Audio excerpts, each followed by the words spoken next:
to N21FM, a Pokemon podcast. Welcome to episode 48 of the show. I'm your host, Glenn, and I'm joined here in the studio today, actually by a familiar face who I've been meaning to have back on the show for a while. I'm joined by Powers, good friend of the show, and Hello. local legend, I'd say. How are you, buddy? I'm doing good. I'm excited to be on. Yeah, I'm glad to have you. It's been a while. Have you had a good week, or since the last time we had you on? How have you been? How's your family been? We've been busy. School has been going by fast for the kids, and work has been busy for me, but not just going through the motions makes things fly by. It feels like we had Halloween, of course, and then just had my birthday this past Friday. Very nice. Happy everybody's birthday. doing good. Yeah, looking forward to the holidays and some time off, and might even travel against my better judgment. But yeah. Anywhere specific that you're wanting to travel to? Just Asheville for to visit family we have to be in Asheville for a wedding, like the Saturday after Thanksgiving anyways, so we might, and no one can come down because of this wedding, so we might as well just go up there, Gotcha. That makes sense. Well, that's wonderful. How about you? Been good, man. Been kind of on the grind, actually. I'm it sounds graced. like it. I'm graced with the luxury of having a job where I can really turn my brain off and just kind of do what I gotta do. So I spend a lot of that time thinking of ways to enjoy the show and create the show and make it better, as well as networking with other people. So for instance, I have started to dip my toe into the world of editing for the podcast at the school I left that I didn't drop out of, but definitely left before I finished my degree. But I'll be starting to edit for their podcast, like I've been talking about the last couple of weeks. I'll be starting to edit and produce for them in the coming weeks. And then there's potential. A friend of mine told me that the church he attends is looking for people in their media department to help with their podcast and editing and production. So hopefully I'll be able to get some work there as well. Lots of getting familiar with new tools and trying out new parts of the trade, and hopefully getting some money for it. So I'm excited. Yeah, that's always nice. That's the goal. I like to do it. And it's also just fun to try new stuff. So I love messing around with new software and just experimenting with how to make things better. I've been dabbling in clips as well on the show. I haven't been able to get many out this week, but I've been editing on the new computer one of the clips that I'm actually really proud of. So hope to get that pumped out in the next couple of days per se. Yeah, that's really about it. It's good to be here with you. I'm excited. Nice. Yeah, excited. We have some really beefy topics, some new reveals, a lot of speculation to talk about, some cool new policies from Best Buy, more complaining about GamingGen as an organizer, some TPCI job listings, and then, dude, it's great. It's my favorite thing about this show. We do it all the time, and then of course we'll talk about what we're playing and how we're interacting with Pokemon as a franchise, and then we'll wrap everything up just like usual. So before we do, though, I want to remind everybody at home to actually, I want to thank you, everybody who's been listening on Spotify. We just hit. I actually forgot when we initially hit this milestone. We hit 100 streams on Spotify in very recent history. That's super exciting. I appreciate the Spotify audience. That's actually where, except for when I'm doing big interviews, that is where the bulk of the audience comes from. So I think I definitely some thanks are in order to the Spotify crowd. I appreciate you. Of course, thanks to the YouTube folks as well. But I'd like to remind everybody, leave a like, share the show with your friends, comment, subscribe, leave a review, all that stuff. And if you're so inclined, support on Patreon. We have 3 tiers. $1 a month gets you early access to every episode. $5 a month gets you access to the question thread every month to interact with the show and have your questions read on the show. $10 is our producer tier, where you can get your name read at the end of the show. And the other thing for the $1 tier is getting access to the bonus show, N21 Plus, where we do bonus content. Actually, Johnny and I will be recording, I believe next week, we've got a product review for the holiday calendar that is going to be up on Patreon. We both bought one, and we're going to review the stuff inside of it. It's pretty, spoiler alert, it's a pretty good product for the price you pay. So definitely tune into that. And for more content to look forward to, I will remind you all again that we are having Little Dark Fury LDF on the show. We're recording Saturday the 22nd. So if you have any questions for him, for us to ask him that you want read on the show, go ahead and contribute. Throw us a little $5 and ask your questions to that distinguished gentleman. And just have him in by the 22nd so we can ask him. And you'll even get early access to the episode when it airs. All right, but that's everything. Let's get into the topics for discussion today. There's some good stuff, and I wanted to lead with there have been new trainers, Pokemon, and Team Rocket's cards revealed, as well as some other odds and ends. Stuff from the Mega Dream set over in Japan. These articles are coming to you from PokeBeach.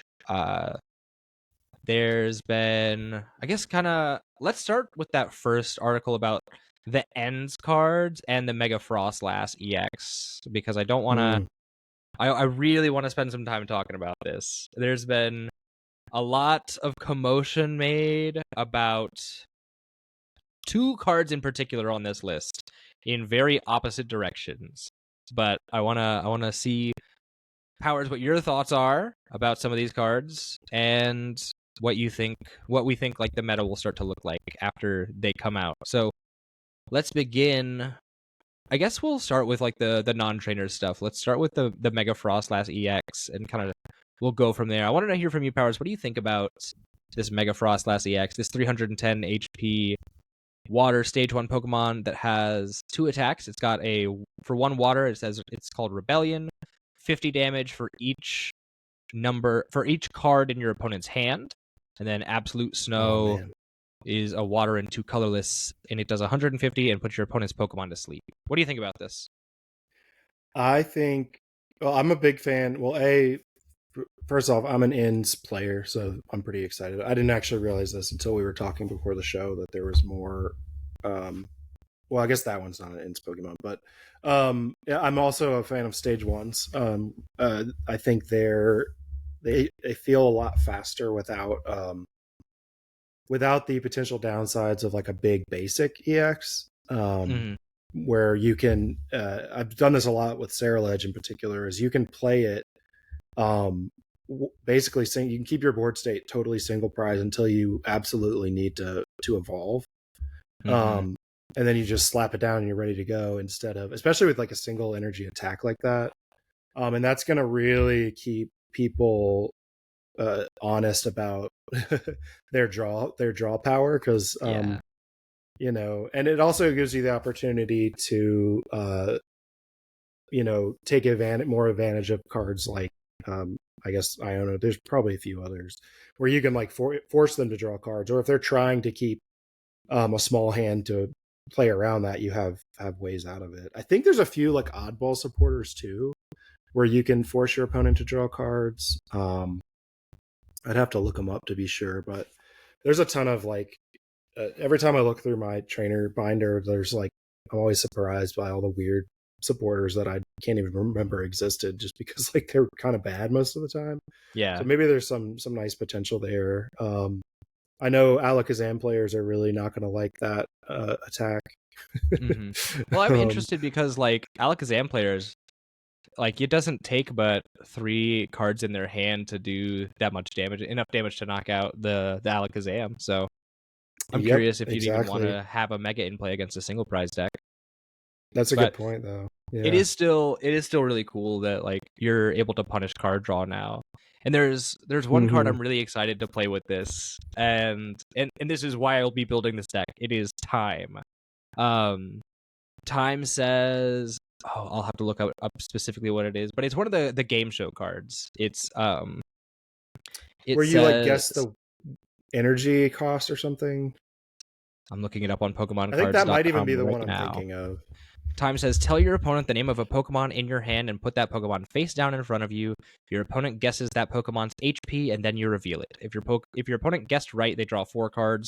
If they guessed wrong, you draw 4 cards. Then return the Pokemon to your hand. Yes. So like the theory is, hey, here's Budu. Are you gonna let me draw 4 cards, or are you gonna let me do 200 damage? 200 more damage. And that's sick. That's a lot of fun. Or you can you can be like, oh, I see you just played a Lily's Determination. I hope you enjoy getting one shot. I really think this has potential to see meta play because card draw is so prevalent, especially when N's Pokemon are going to be strong when this format comes out. Like if you're drawing a lot of cards with Zoroark. Yes, I believe it is. Steel. That's nice. Jeez. Yeah, that's really good. So like with Zoroark, decks are going to be really strong. There's going to be a lot of cards in your hand. It's going to take 6 cards in your hand to knock out a Zoroark. I mean, that's pretty strong. Like, oh man. Yeah. So I actually anticipate this Frostlass might see some competitive play. I really hope I'm not wrong, but I think it will. Cool. I mean, the HP is a little low. Well, I guess not. For a stage 1 mega, I'm trying to think. Isn't Sharpedo 330? I think maybe there's some 330 stage 1s. Yeah. I'll look it up as well real quick. I think but yeah, I mean, you can search by HP.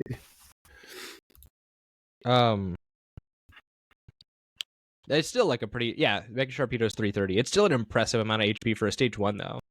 310 is nothing to sneeze at.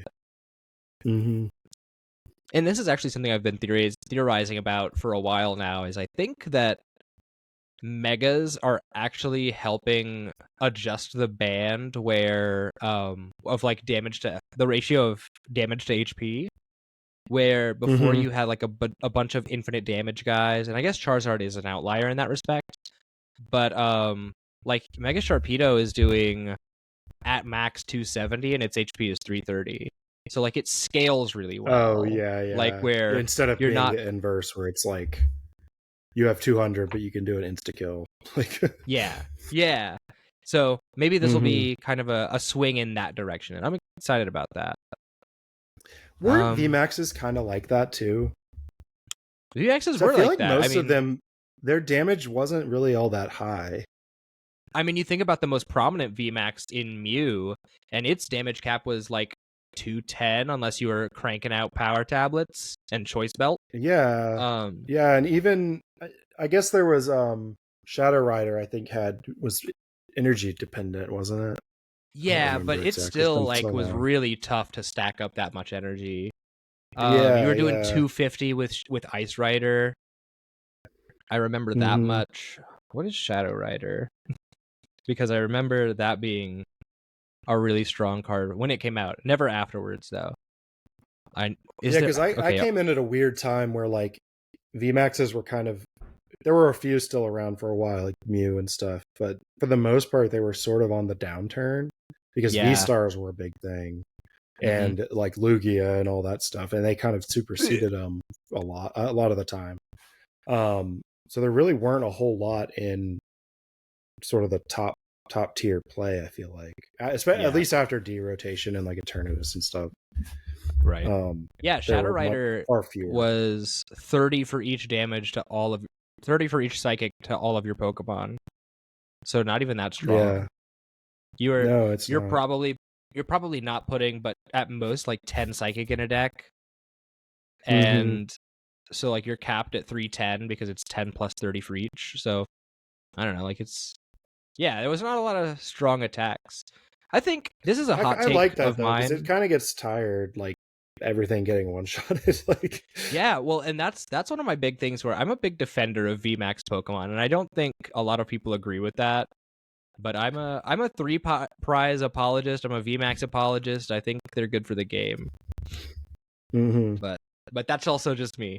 So I don't know if people will agree with that or not, but they don't have to. They don't run the show.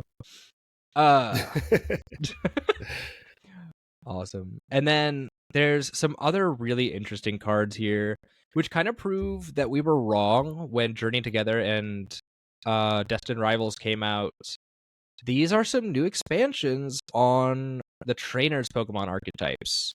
So there's an Ends Vanillux line, Oh, and then a random Frostmoth line, which is clearly meant to be played with the Frostlass, where its ability says that you can make your opponent and yourself draw a card. But the rest of this stuff in this article is all Ends Pokemon and one really ridiculous supporter that we'll talk about in a second. Do you have anything to say about anything on here before we kind of address the elephant in the room? I love archetypes. I probably joined the game a little bit too late for Rapid Strike and Single Strike, but I was all on board for Ancient.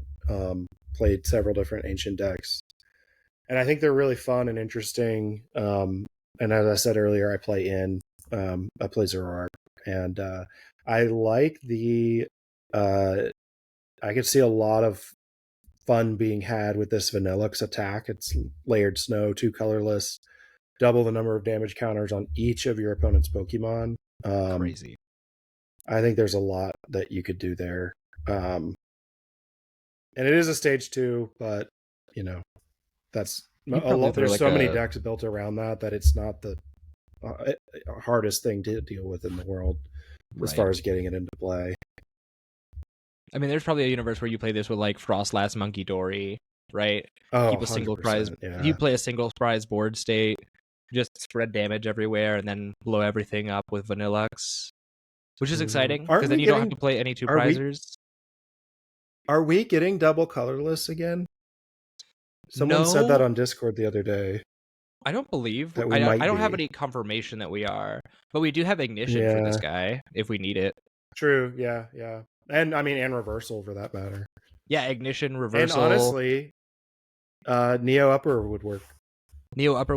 And if you're already playing a Monkey Dory deck, you're probably playing Crispins, aren't you? Mm-hmm. Yep. So you could get this guy up in one fell swoop, and I don't know. Mm-hmm. It seems like it could be real. There will definitely be like a For the Win TCG video about this guy. Yeah, I have no doubts about that. That's really exciting. I'm actually really impressed, but I think this will be most prominent in GLC because you look at this vanilla. The Vanillite has a Call for Family. They love Call for Family. The Vanillish has an attack that says 60 damage, and the defending Pokemon can't attack during your opponent's next turn. Oh, that's good. I didn't see that one. Is kind of a crazy GLC line. Mm-hmm. Oh man. And a Call for Family on an Ends Pokemon is pretty cool anyways. Yeah. And then I guess we'll kind of talk about these last 2 cards that were really, really big. There is an Ends Zekrom that has 130 HP, basic dragon type Pokemon, triple colorless, shred for 70, not affected by any effects. And then for a fire, 2 lightning, and a colorless, has Rampaging Thunder for 250 damage, and this Pokemon can't attack during your next turn. And this... Yeah, that's going to be... That N needs that so badly right now. This is all I wish we had that now. Yeah. Because like the 170... Because everyone knows you don't hit a Zoroark if you're not going to knock it out unless you really have to. Right. And people learned that really quickly. So if you either have to, if you want to kill anything that's, except for like, I'm trying to think of EXs with like low HP. The only one you can get in one hit without a Mochi is Squawkabilly. Yeah. Right? You can't, you have to have a Mochi even to get a Pheasantipity or a Petron or anything like that, or or a Choreo EX or anything like that. And being able to get that 250 is like huge. And having the shred option is nice. Shred's great for Crustle. Crustles could be really strong. I think what's most interesting about this is this eliminates a lot of the crap you have to put in the end deck right now. Where like you won't even have to run a Mochi build.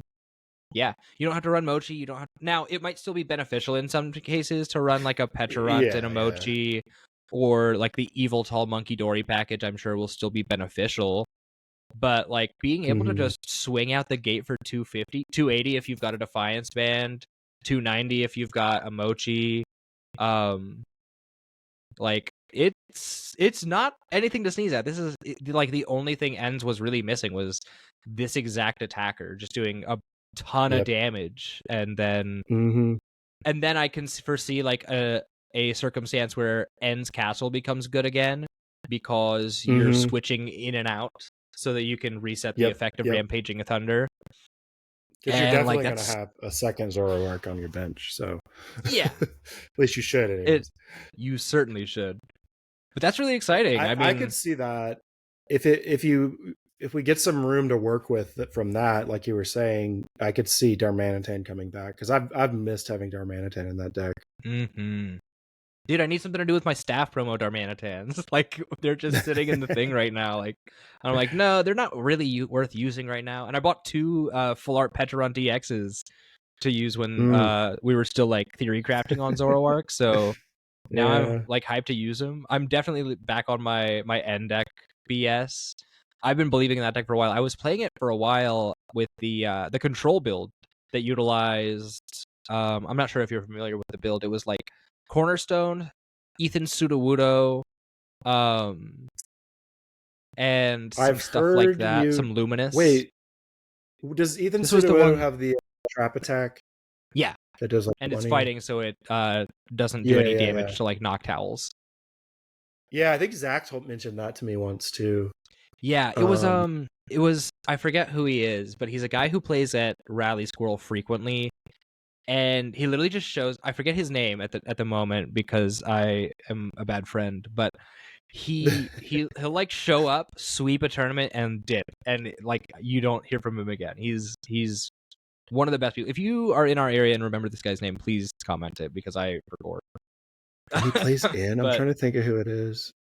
I don't know. Or he played it like once, and then I don't think he's played it since. He was playing like a lot of Dragapult Frostlass for a little bit. He was just playing straight Frostlass Monkey Dory for a while. He's a G for real, and I was so hyped to see that. And like Double Cornerstone was really good for like just a control build.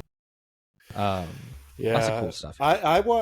Azul did a video on Zoroark recently, like last week maybe. And I really appreciated some of the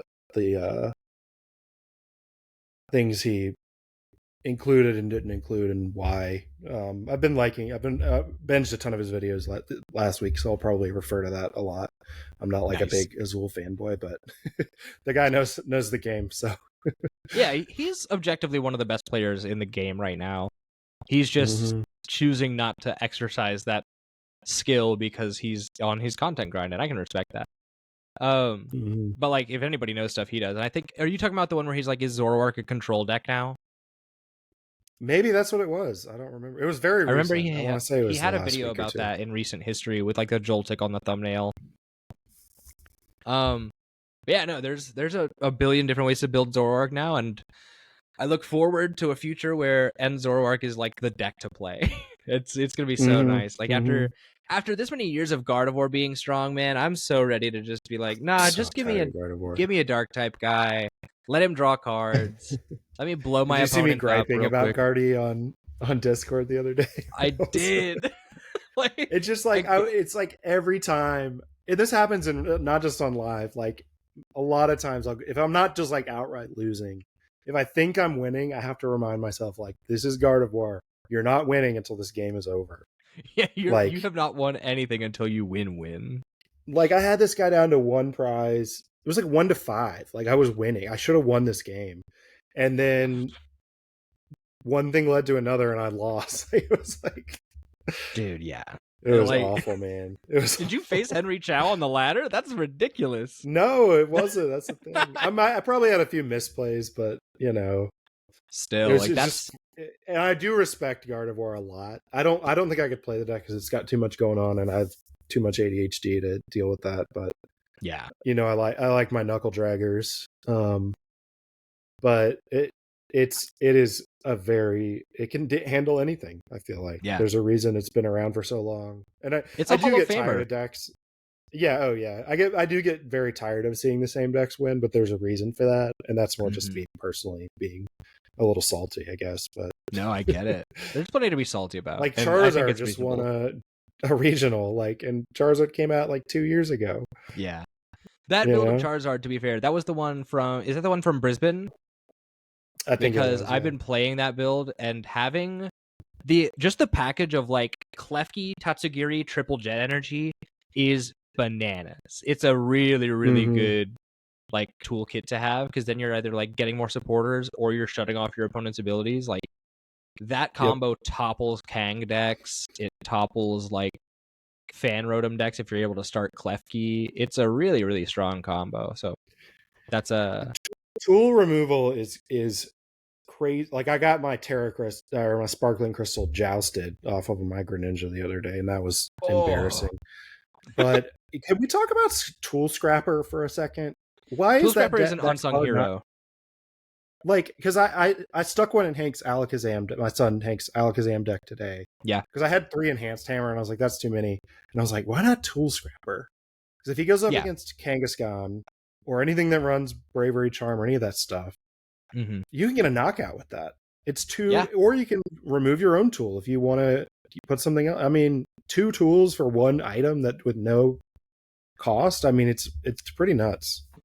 It's a really good card. It's a one of, I think I play one in my current Terra Box list.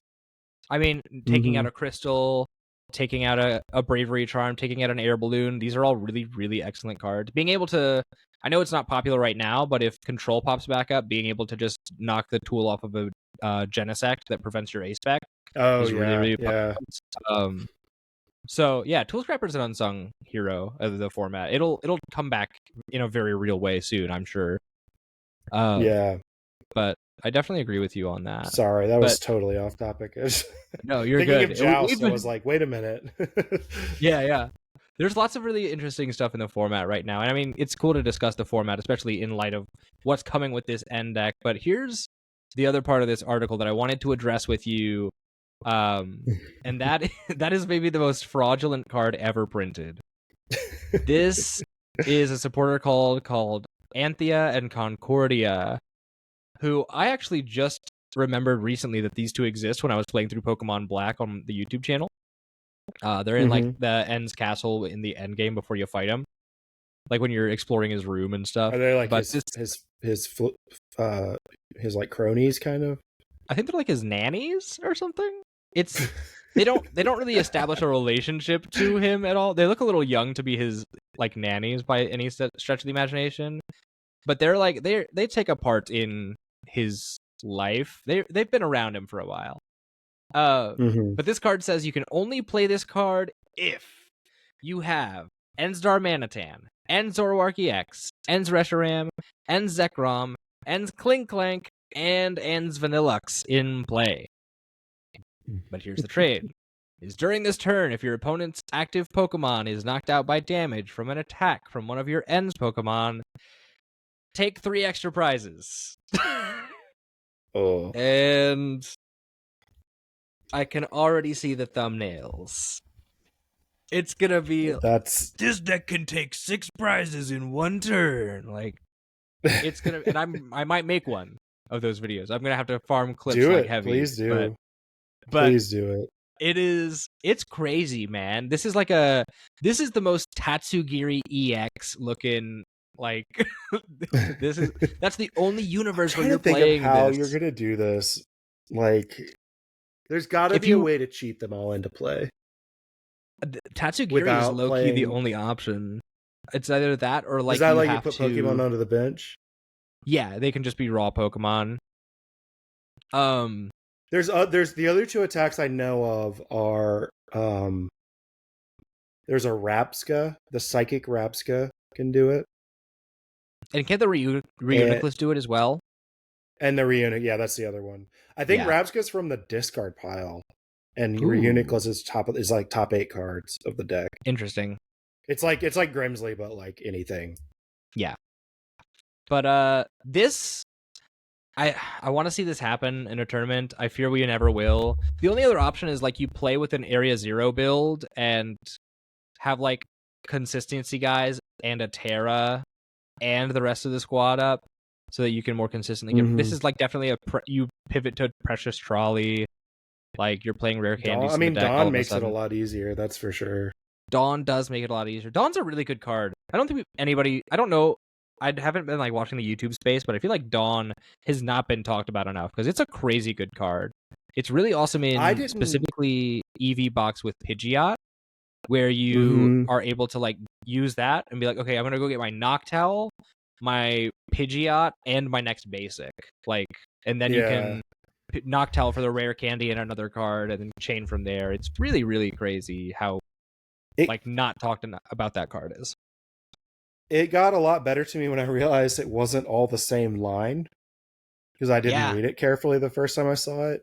So I stuck, I think there's 3 in the Alakazam build Hank took today, because you can get your, get a new Dunsparce, get a Dudon or a Kadabra or an Alakazam if you need it. It gets you, and you need so many Pokemon when you play that deck. So yeah, truly.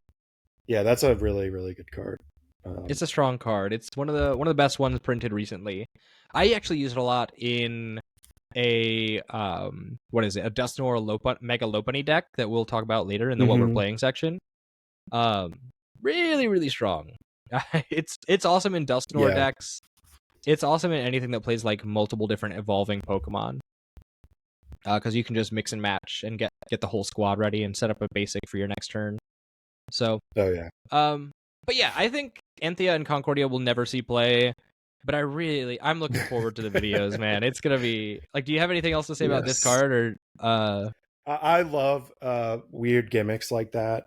There was the old, I think it was a Crobat from like Silver Tempest, maybe, that let you take double extra prizes, like 2 extra prizes. Yeah, the Fang Snipe there one, was, yeah. There's like I love gimmicks like that. Or whatever. There was a dad. Oh yeah, that was the other one. There was a dad that showed up at Get Some Game every now and then that had like a multiple extra prize like it used that Crobat. It was like a year. Oh yeah, it's Critical Bite Crobat, by the way. Yeah, that's from Silver Tempest. So I love little gimmicks like that. Extra turn decks are always fun. I'll never forget my 3 turn in a row build from back in the day. I only pulled it off like twice, but were you using Dialga and Medicham V? I was. Ew. Because I'm a bad person. It was so hard to do, though. It was so hard to do. That's one of those moments, though, where you have to feel like the most 5-headed person on the planet. You're like, you have the biggest brain recorded in human history to pull off the 3 consecutive turns. Your opponent goes to draw their card, and you're like, no. It might be easy now. It would probably be super easy to do an expanded, actually, but maybe. If we had something like that now, it might be a little easier because of some of the acceleration options we have that we didn't have back then. But yeah. Anyways. Still, no, those are very fun decks. Yeah, I love those 2 gimmicks specifically. Extra prizes and extra turns are always fun. Yeah. And then there were also some Team Rocket's cards reviewed, also coming to you from Poke Beach. These are less impressive to me. There's a Doug Trio that when your opponent's active Pokemon moves to the bench during their turn, you put 2 damage counters on it. And then a Haunt Crow that does 60 damage times...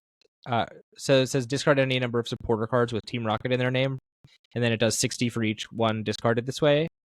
I think this will be fine. I don't know, like, these aren't exactly exciting to me. The Team Rocket deck outside of Mewtwo doesn't exactly have an identity IMO, so I don't know what to think about this. Yeah, that Doug Trio seems bad. If it was anytime, then that would be good, because there's a lot of could be some cool things you could do with that. Yeah, doesn't the translation say like only during your opponent's turn? That's what John said. And he reads kanji, so I'll trust him on this. If it did say anytime, you could just crank this guy up with like 4 repels, a bunch of like hyper blower, iron bundles and stuff like that, and just make your opponent blow themselves up. Yeah, and you could even throw in Iron Valiant if you wanted to. Oh, true. For extra. I think it's meant to play with Giovanni. Giovanni's. Oh, it's not charisma. What's the other one? The escape rope effect one. I think it's just Giovanni's plan. I don't know. Something like that. There's too many rocket supporters, which is a nice segue to the Honchkar. I think the Honchkar is actually not terrible if you're playing a straight rocket deck. Like I could see that work being used in Spide Ops specifically. Oh, okay. Alongside Spide Ops, because I mean, you have the rocket energy, but it's also a colorless attack. So, and it gives you the dark advantage against anything weak to dark. So, yeah. Now, that one's not terrible to me. Again, the whole rocket archetype is a little weak. I think it has potential, but I think it's too restrictive with like you have to use all the rocket stuff, and some of it just isn't all that good. There's some really cool stuff in rockets, but I don't think quite enough to. I like the most playable rocket card is Rocket's Watchtower, like just being able to shut off colorless Pokemon. Yeah. So it's like I'm kind of good on the rest of this. But we'll see. I mean, I'm sure there'll be some mad genius who comes up with a way to make this work. By the way, the card you were thinking of is just Team Rocket's Giovanni. So, which makes it playable in the Honchko archetype because it says Team Rocket's in the name. Somebody in the comments on there is talking about Team Rocket's Porygon Z. What is that one? Is that one uses supporters too, doesn't it? For damage? Oh, Team Rocket's Porygon says you must discard 2 cards from your hand. Oh, yeah, no. The attack does 20 damage for each supporter that has Team Rocket in its name. So that's not, I don't know. It's a colorless, so it's not, I don't know. Okay. That's not a terrible I see the vision combo, I guess. Again, that's a stage 2, though. So I don't know. It's something. They need We'll have to see. I guess the stage 1 has the same attack, but for 1 more energy. Oh, does it? But yeah, but it's still not very good. Like, so I don't know. I don't know if there'll be a really good Rockets cards. But what does intrigue me about this, and I pulled up some extra tabs, is this means we were probably wrong about other trainers' Pokemon too. And I don't want to get our hopes up too bad, but just based off of my speculation, there's also some Pokemon that we could potentially get from the Iono archetypes and the Hop archetypes. So for Iono, the Pokemon that we were missing from her teams when she was initially released, she's got 3, I think it's just 3 other guys that we could get. And there's a Luxray, an Electivire, and a Mismagius. That was her Terra, wasn't it? Yeah, I don't think the Mismagius would get printed because it would have to technically be a Terra Electric. They're probably not doing more Terras, right? No, I think they're done with Terras. Or they would just print it as a plain Ghost type, which is possible too. I don't exactly know how that would work out, but maybe they'd just do something weird with it. I kind of hope they would, but I don't know. Yeah. I'd like to see her Mismagius get some attention because that's a cool Pokemon. And I think that's a reference to the old school Delta species Mismagius, which was a lightning type as well. I might be talking out of my ass. But whatever, it is what it is. So I'd be interested to get those 3 guys. Obviously, right now, we only have her Bellibolt, her Kilowattrel, and her Voltorb, or Electrode. So getting some more would be really cool. You know what's interesting, actually, about another thing that I noticed about her? You know how when her cards were first announced, people were like, oh, Raging Bolt with Ionos is going to be broken. It's going to be tier 0. I was like, well, it's so bad. Yeah, it's terrible it's workable, but it's not top tier at all. In my opinion. What I find funny about that is in Pokemon Masters EX, there's a form of Iono that you can get that has a Raging Bolt. I just thought that was funny.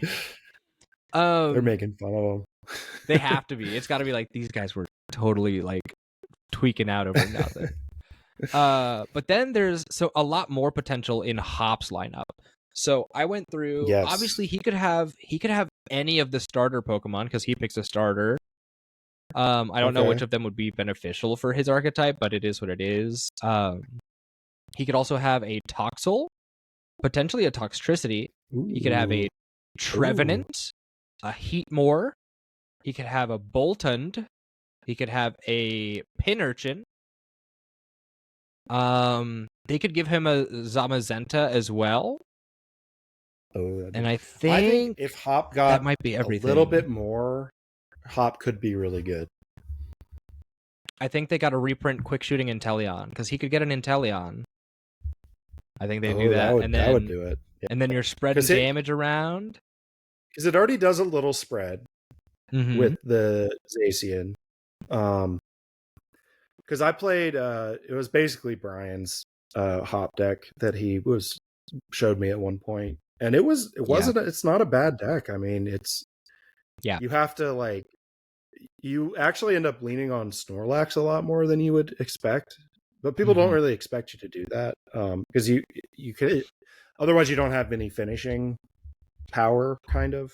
So you either finish the game really early with bench damage, or you grind it out and end up attacking with your Snorlaxes at the end. But Yeah, I think it has a nice little kit of the stadium, a few items, and the tool. yeah. I like Hop's Bag is a Hop's great card. Hop's Bag is awesome if you just had better Pokemon. It's a double nest ball, man. It's awesome. That's pretty nice. Yeah. So just some fun things to think about. It'd be cool to get like a Cinderace or like a Rillaboom on his team. Or even an Inteleon would be awesome. I like the Sword and Shield starter, so it'll be cool to see some of those thrown around again. And just more buffs to these archetypes that we really expected as a community for them to just not get any support after they came out. So no, I didn't. I'm surprised. I didn't know that was coming, and I think it's good because they were very like half-assed. I felt like. Oh, certainly, yeah. Like I remember when people got the most. I think. Yeah. Maybe Cynthia. I guess. Like Steven's got a ton there could of be stuff. more Cynthia Pokemon too. I forgot all about that. I know Johnny likes Steven. He's been working on a Steven's deck off and on for a while. Yeah. I think. But so maybe that'll get some more love. I don't know if there's any more canon Steven Pokemon, but maybe another Steven supporter could be pretty cool. Yeah. I don't know. It's cool that these guys are getting more support. I'm really glad that we aren't just getting like a random like, oh, here's some trainers Pokemon. Now enjoy them never being relevant again. Yeah, exactly. Because that was a big fear I had for a while about those archetypes, that they would just be a one-off and just start being terrible. So, and I'm glad to see that not only are we getting more support, but N's Zoroark is just going to be crazy good. Like, yes, like this takes it from like a tier 2 deck to like a tier 1, like top of tier 1 deck easily. It's definitely close. I mean, because it's been in top 8s for a while now. I feel like maybe not more than one or two of them, or one or two people in each one, but sure. But it can perform, and I think it's important that we keep that in mind. And going into the future, it's just going to perform even better because it can do what it already does with less barrier to entry. And I've felt that way since, because I right after regionals in Atlanta, I put away Roaring Moon because I had just it made my eyes bleed after playing it like 30 games in a row. And I went over to Zoroark, and I really felt then, and I still feel this way, like it's a little bit like Guardy, like you were saying, like it can handle lots of different stuff, and it can be built lots of different ways. I think that'll be fun. I'm looking forward to that. Yeah, certainly. It makes me hope that there's not like another deck that just totally eclipses it, because it'll be such a good format. If I feel like N Zoroark is a great grass deck. Oh jeez, it'll be Terrabox with Iron Leaf ZX in it. Oh, which gosh. I still don't understand that line of thinking, but whatever. I think, and this is probably my bias showing, but I think how good N Zoroark is usually a reflective of how good the format is. Because that is like a deck that is not like blowing everything up in one shot necessarily. It is a deck that takes like tempo play as well as aggression. It has like really good deck building. It has an engine that it's got a really high skill ceiling, lots of moving parts. And so I'm always inclined to judge the quality of the format based on how good that deck is performing. And it's been pretty, that by that standard, it's been pretty accurate so far. So I don't know. Yeah, I'm excited to play more N Zoroark. It's a good deck. Now it's going to be even better. I look forward to taking a bajillion prizes all at once. And we're not bandwagoners because we've been playing it already. True. I have the build that we were. I have like the proxy deck in our second room that was the one we were testing before Atlanta when we were still on like Hyper Aroma. Oh god, that was my first build too. Well, I and we left it even in for way too long experimented. because I kept forgetting to change the cards out before I went to play, and I would just show up and have to use it. We experimented with Unfair Stamp for a while too. I was thinking like, oh, we build this with like Judge and Unfair Stamp and all this other stuff, and then there was like, no, we'll just print a bunch of cards that let you draw, and I was like, okay, never mind. Yeah, but right. Like, just take lilies. No, it's cool. It's a really good deck, so that's super exciting. Anything else on these like new cards revealed before we go? I mean, there's like the new Hollow pattern that some Team Rocket's Pokemon will get, but other than that, I'm pretty satisfied with this talk. It's on the Doug Trio article. Oh yeah, there's been some of the Team Rocket's actually. Pokemon will have an R reverse that Hollow. Reminds me of the Team Plasma reverse.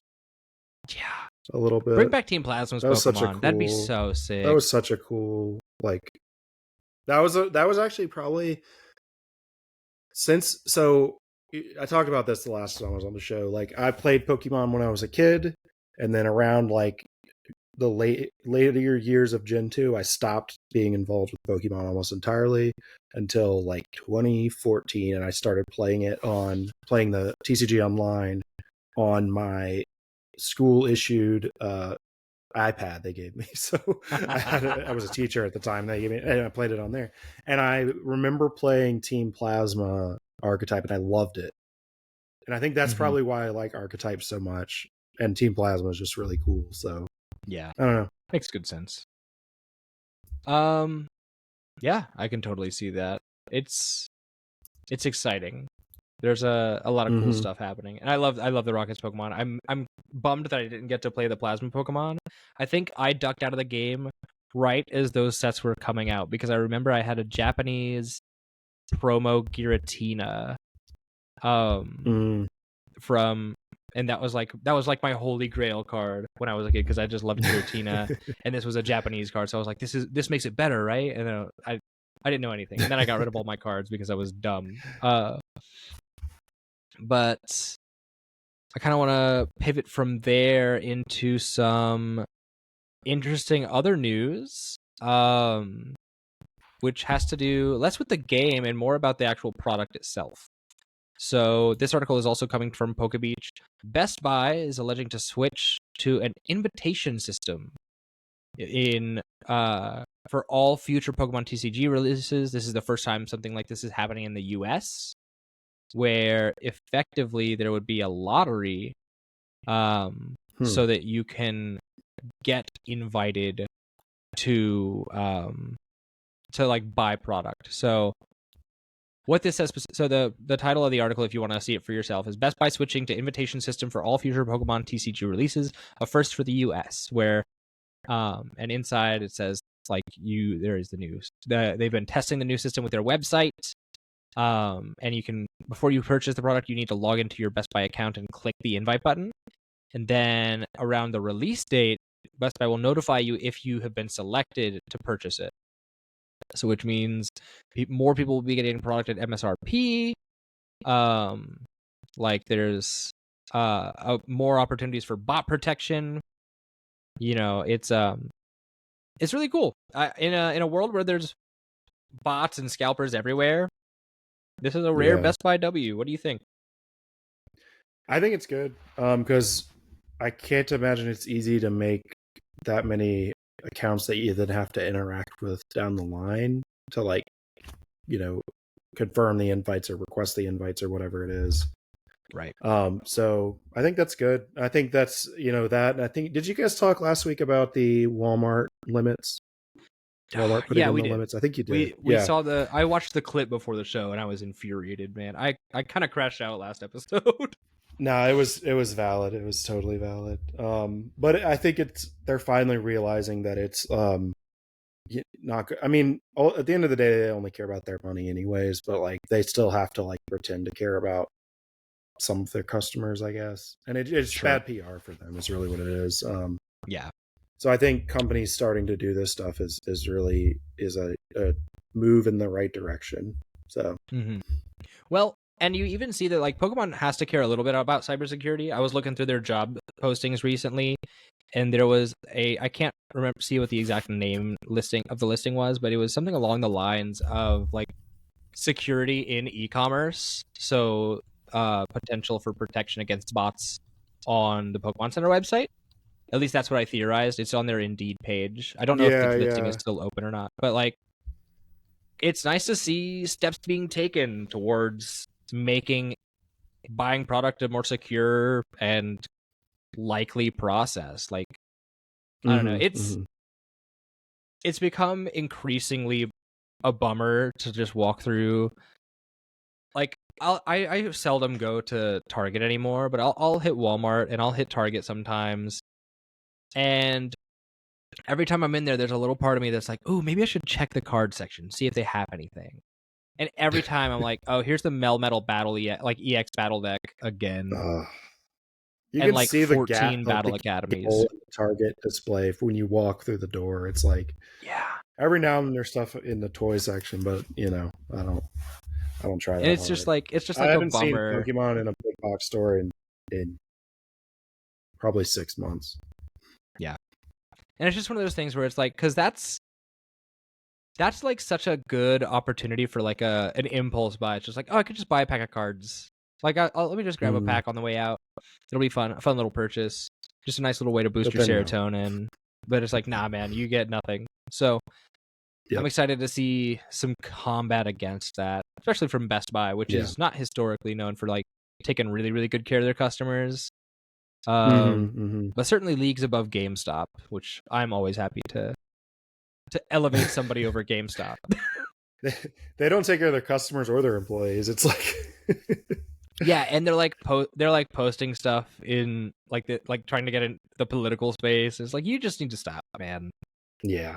I don't think we covered like the Halo like console war tweets between like GameStop and the president or anything like that.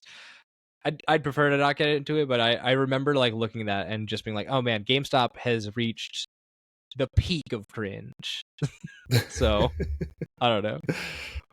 It's nice to be able to talk good about a box store for once. So props to Best Buy. I hope more companies start doing this in the future, because this is pretty cool, pretty exciting. And now I do have to apologize to you because this is not the next thing that we were going to talk about, but I did. I just put a new article in our Google Doc, and it is, I forgot to put this in beforehand, but we're going to go through the price drops according to CCG Player this week. Just real quick. Oh, yeah. I'm pretty normally we talk about like the stuff in here, and sometimes we dunk on the writer of these articles, but sometimes it's also just a really fun resource. But there's a couple on here that I'm really interested in, so I wanted to talk about it. This obviously comes to us via TCG Player. I support reading their articles, not necessarily buying from them. This is by Corbin Hostler, published on November 12th, 4 days ago. So at the time of recording this, so you might be like, by the time this hits free feeds, he might have another article out. I know for a while he was posting on Thursdays, but we'll have to see. So 5 cards, the biggest movers or dips in the TCG right now. And starting off the list, oh, do I still have you? Are you still here? Yes, I have to relocate my computer real quick. I will just turn my mic off and I will listen. That's fine. Politely. I'll introduce these cards real quick while you're adjusting your circumstances. The first card on this list is Mega Lucario EX, the special illustration rare from Mega Evolution. This is the one where it's up in the air fighting Mega Venusaur. And I'm not sure how, well, I guess you could say it's a pretty big dip. It's hard to tell because you have a really small sample size. But I guess if you look from like its release date, it's dipped really hard because it released obviously around 306. and dropped down to, it's sitting right now 221.40 as the market value. But if you look at the more recent version of the graph, it's closer to dipping from like 270 area down to 221, which is still like a substantial drop, but not near as dramatic as like the full like $80 from 300 to 220. So I don't know. I think this is just a result of people getting more product and it getting out in the wild and getting pulled, and scalpers are like actually having to get rid of their products. So I'm down for that. I think this is just more market stabilization as a result of people getting product. More, not really indicative of anything in the market happening. But I don't know. Like that actually seems like one that's just a very normal reaction from the community, as opposed to a couple others on this list that I'm curious about, because they have some slightly suspicious notions about them. Do you have anything to say about this card, or are you back up with us? If not, we can I'll move on to the next couple. Second. Okay, for sure. I do want to talk about Lucario when I'm back in just a moment. Sounds good. I'm trying to see if there's anything else on this article that would talk about it. It seems like there's some other cards from Mega Evolution that are also experiencing drops, according to this article. Or Mega Absol, the SIR is down from 93 to 83. The SIR Lily's Determination went from 124 to 113. The Akira Igawa Mega Latias SIR went from 144 to 132, and then the Mega Gardevoir SIR went down from 220, or actually, to 220 from 244. So, like I said, I think it's just more market stabilization, and I'm super here for these guys getting more affordable, because, I mean, especially Lily's Determination being super playable, Mega Absol being super playable right now. I'm excited to see Mega Latias maybe get some play eventually, but until then, it's nice for just all of these to be coming down slowly but steadily. All right, I am back. Welcome back. Thank you. It's good to have you here. What are your thoughts on this Mega Lucario SIR? I am sad because I didn't sell mine, and now it's dropping slowly but surely. No, that is always the trouble, isn't it? I feel like I have a billion cards that I could sell. Yeah. It's tough to sell stuff online. Like I have, I pulled like the Seismitoad from Shinji Kanda, from Black Bolt, and then I pulled the Reshiram SIR, not the all white one, but just the regular SIR from White Flare. I actually got really crazy luck on my ETBs, but like, I don't want to go online and sell them. That's just a lot of work. Oh, yeah, I don't trust like eBay as far as like I've sold stuff on eBay forever, and like something about cards just makes me it would be so easy for someone to be like, this card is fake, I want my money back, and then PayPal's policy is like they don't really care. They just like they're like, sorry, here's your money, and then they take it out on the seller, I guess. I don't know. That would be crazy.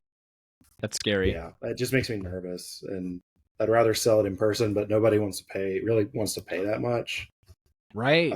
Person to person, you know. And I certainly don't want to sell it to a store. Most of the stores, they're going to give me what, 65-70% at most. At most. Dude, it's crazy. Yeah. Yeah. No, it's a struggle, especially because like I've got all these staff promos that I don't really care about that I need to ditch as well, and I'm not going to just sell as much as I'd like to. I'm not necessarily just going to sell it on eBay. It's there needs to be a better option. Those I feel like it's worth sitting on, just because like, dude, think about when you hear about like staff or event promos from like 10-15 years ago, and how rare those get eventually, you know. Yeah. Like I have some, actually wanted to look up some of the Worlds promos from last year that they just gave out.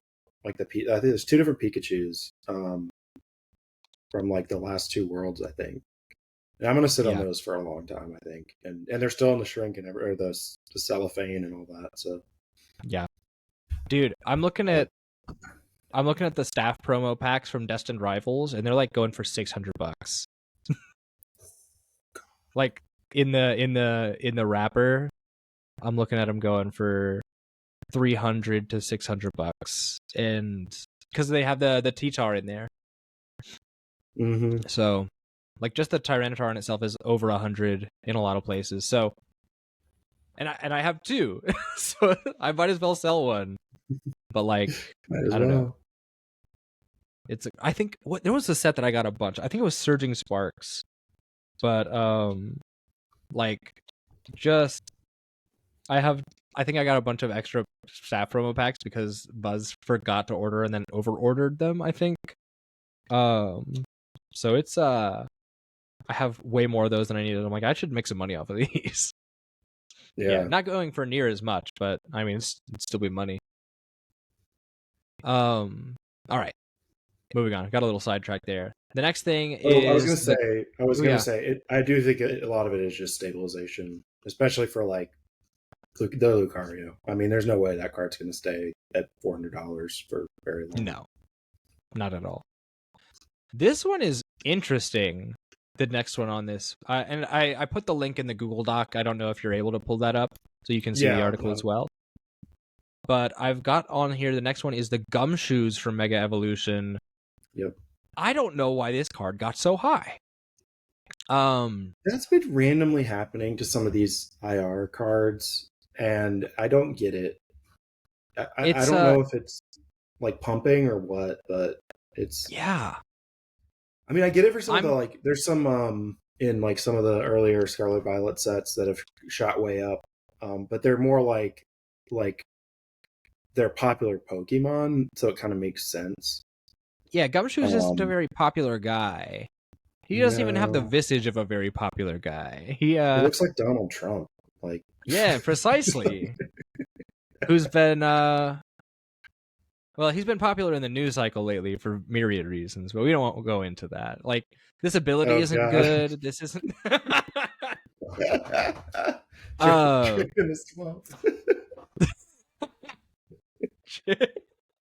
yeah, there's like this ability is bad. I'll send you that meme later. No, I think I've seen it. I think I've seen the exact one you're talking about. It's not for this show for sure. But it does crack me up. The evidence gathering is like you can switch a card from your hand with the top card of your deck.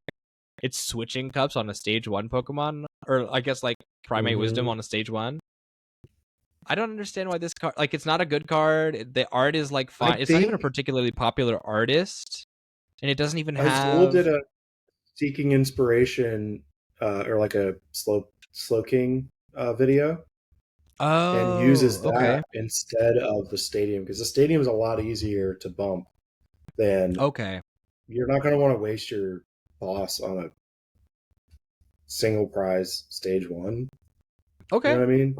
Yeah, I could maybe see that then. It kind of makes sense.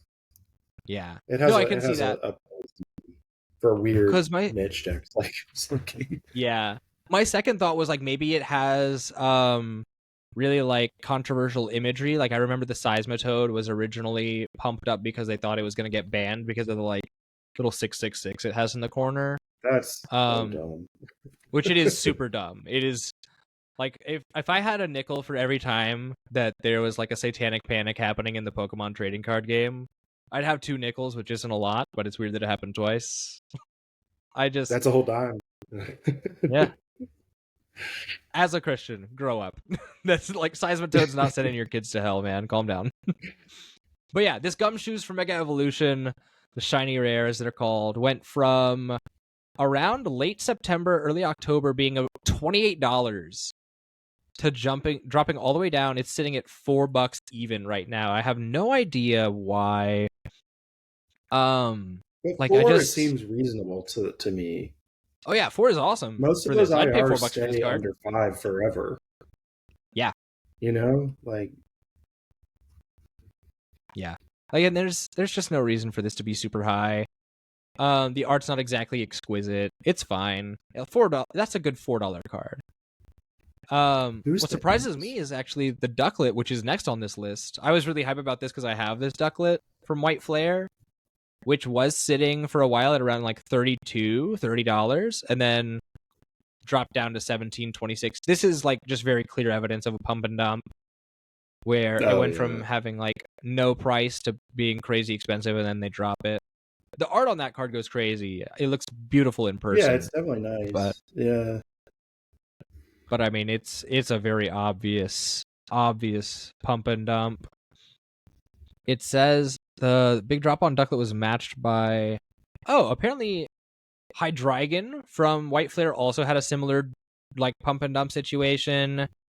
And then Team Rocket's Mewtwo from Destined Rivals also had a similar like big drop, which is noteworthy. But that one was real high there.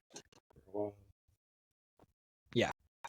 Do you have any thoughts about this Gumshoos or Ducklet? No, it makes sense to me. The Ducklet's a little weird because it's weird that it shot up and came back down. The Gumshoos, let's see, when did it go up? At the end of September? September 27th, yeah. Yeah, I do think the market is cooling a little bit on card prices, maybe. Just anecdotally. Yeah. And from the spot checking I do every now and then, but I don't know, maybe that one was pumped because it looks like over the span of like it jumped in like 3 or 4 days.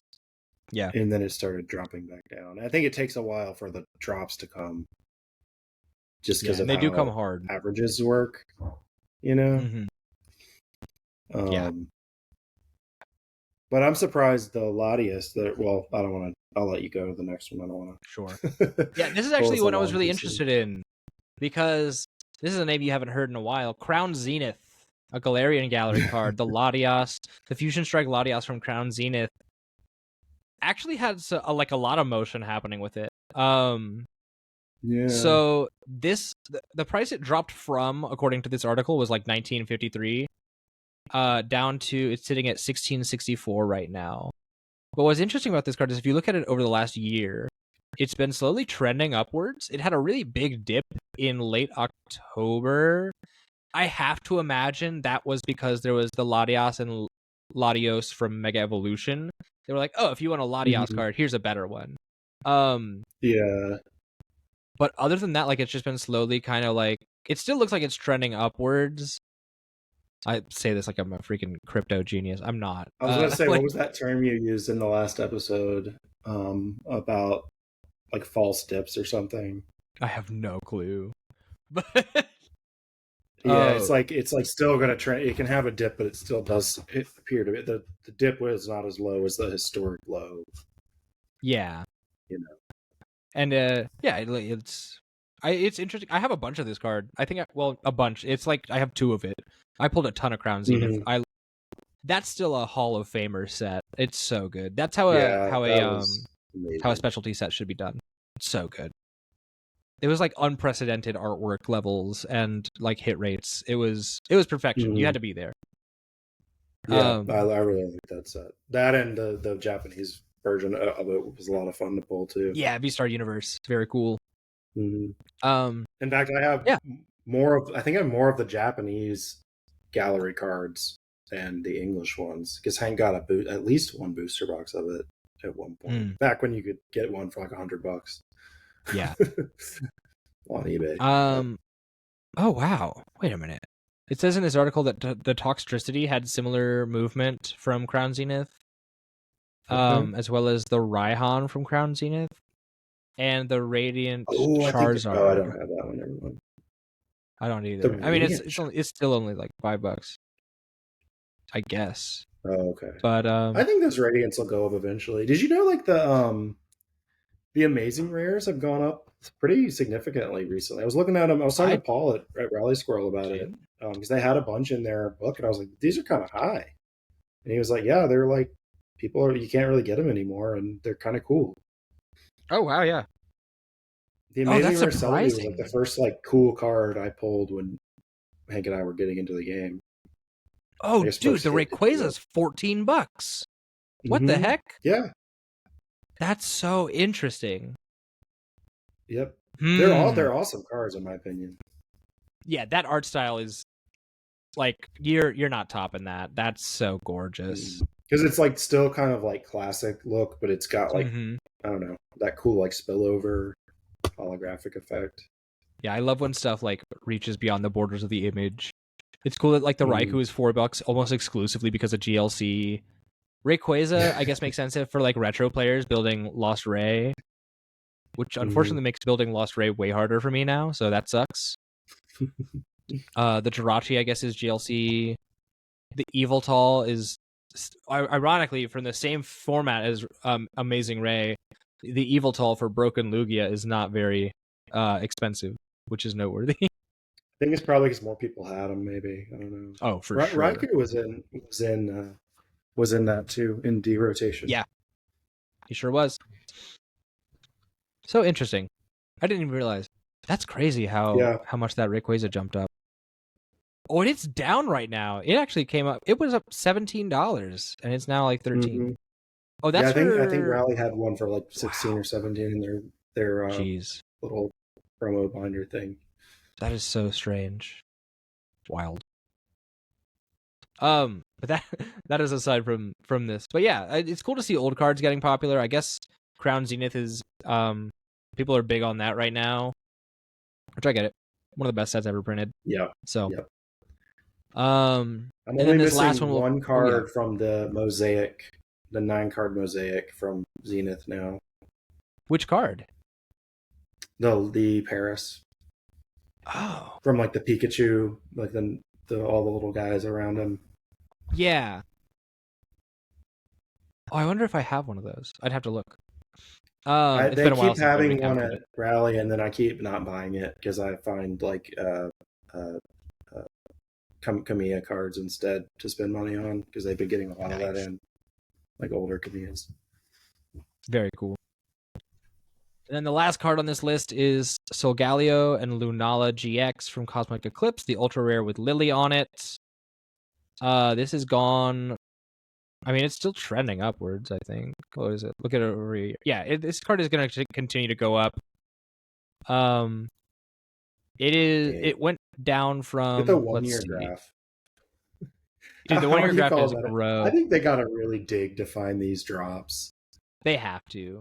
And I like look at the one a year ago it was 100, barely over 100. Now it's like 370. Like, how is that a drop, dude? This big dip is going from 375 to 370. That's like this. We called out Corbin Hossler last episode for kind of maybe phoning it in for exactly this. I would love to have like backdoor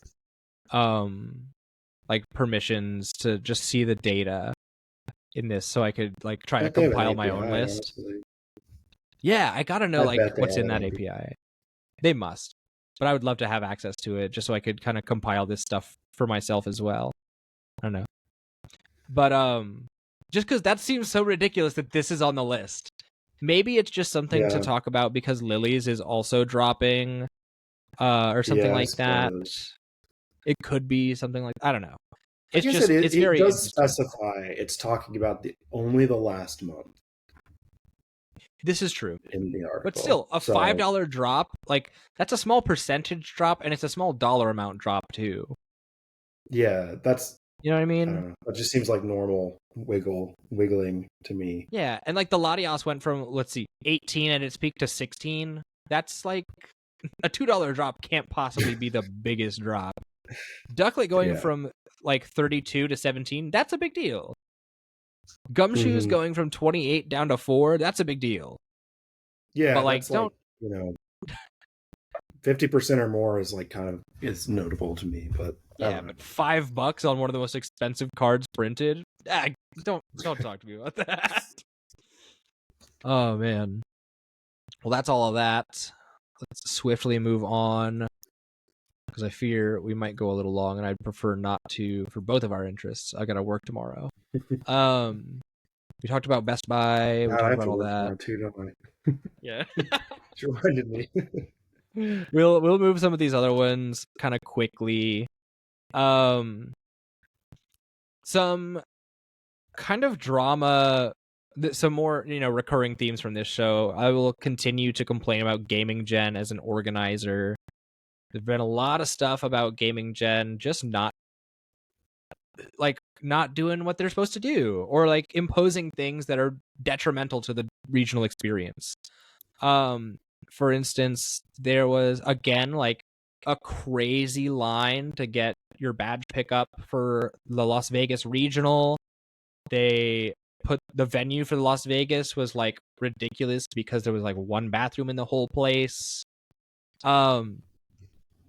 Just constant failures from GamingGen, and I need to know when we're going to fire them. Like, get a different tournament organizer. This is not working. I remember calling it when we like was first announced that they were going to be converting to a single organizer model.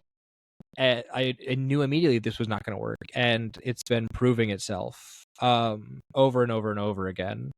Or they picked the wrong choice. Yeah, that's a total real possibility as well. Maybe one TO altogether would be good. Take away the competition, they have no incentive to do a good job because they're the only ones doing it. Yeah, people loved going to like, was it like Day 2 and Overload that had the best ones, I want to say? Best regionals? Maybe. I could be wrong. But like, was it Overload that did Charlotte? Yeah, I think Overload did Charlotte. I thought they did Overload. The only thing I didn't like was the tables were weird the first year, but they fixed it the second year. Yeah. Tables were like too skinny. Yes. But they fixed it.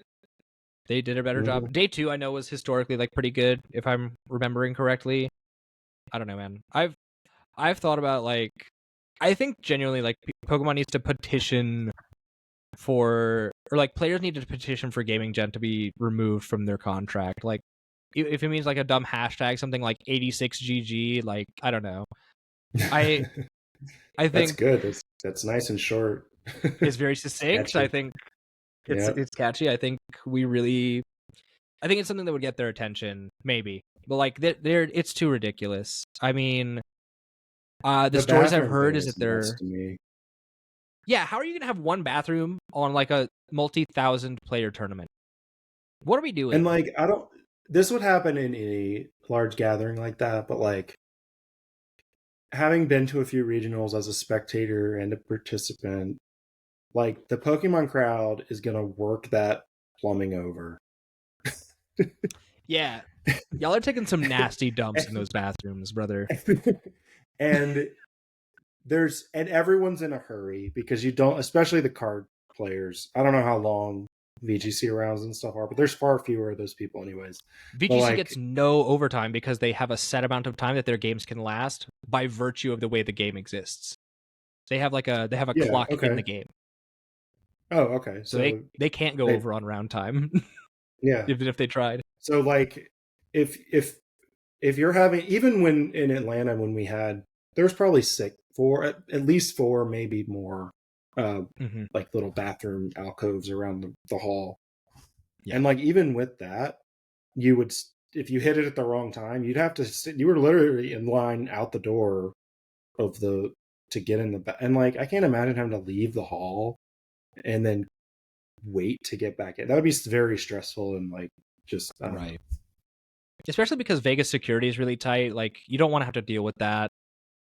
And just it's crazy. And you can't like leave your stuff necessarily unless you have some friends. Like I don't know. Yeah, if you're doing one of these that kind of stuff's really important to me.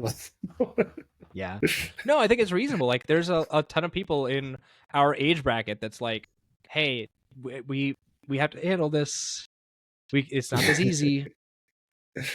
I don't know. And it's irresponsible to do a venue where there's one bathroom or like not enough bathrooms for people. Like that's dangerous. Oh yeah. And also thinking of an inclusion from an inclusion aspect, like you're not providing facilities for people that might need them for other reasons. Yeah. I guess. Like people who might need a handicap stall, they're not going to be, I don't know. It just doesn't seem responsible to me in a number of ways. No, it's definitely irresponsible. So, also sorry, I just noticed the chat notification that you sent me about relocating. I apologize. No, it's all good, man. But yeah, it's tough, and it's coupled with the fact that GamingGen is struggling to staff these events for a couple reasons. I think some of them are imposed by GamingGen staff, and some of them are a result of the way judging certifications have changed in recent history. So like I know now it's a lot harder to judge, and there's all kinds of weird BS in judging. I haven't really devoted myself to trying to judge at a regional level or anything like that, so I'm not an expert in that regard. But I had a friend that I was talking to earlier who said that they have a friend who could head judge a regional but couldn't judge at one of their locals, which I thought was preposterous. So that's very weird. Yeah, and then couple that with like there's apparently in VGC a very iconic judge known as like Dreepy Judge, who this person has like the Dreepy plushies on their shoulders. And they're trying to like crack down on judges wearing plushies on them. And it's like what are we doing? What? Are you serious? It's not I don't even understand. Like the clip-on kind of little plushies? With the magnets that sit on your shoulder right there. What are we doing? Exactly. It's a Pokemon tournament. I don't know if you caught the memo on this. I don't know if they caught the memo, but this is Pokemon, brother. Like, what are we doing? Why are you trying to prevent people? Like, it's a culture thing to have a plush that you carry with you and set on the table when you're sitting down across from somebody. Yeah, even if it's inconvenient to you and the people around you, everybody just accepts that it's fine because this is Pokemon. Like, exactly. Let the judges have guys on their shoulders. Shut up. It's so lame. That is, that's, oh. It's really bothersome. I don't understand why people do things like that. Yeah. Well, and it's further evidence. It's further evidence that GamingGen is completely out of touch with this community, and we need them out. So, yep. I don't know. I have no idea if there's any pull that this show has, but if you folks are so inclined at home, tweet something with like a hashtag 86GG in it, or post on Blue Sky or Instagram or something. Like we gotta start making some noise about these guys. They're not good for this game.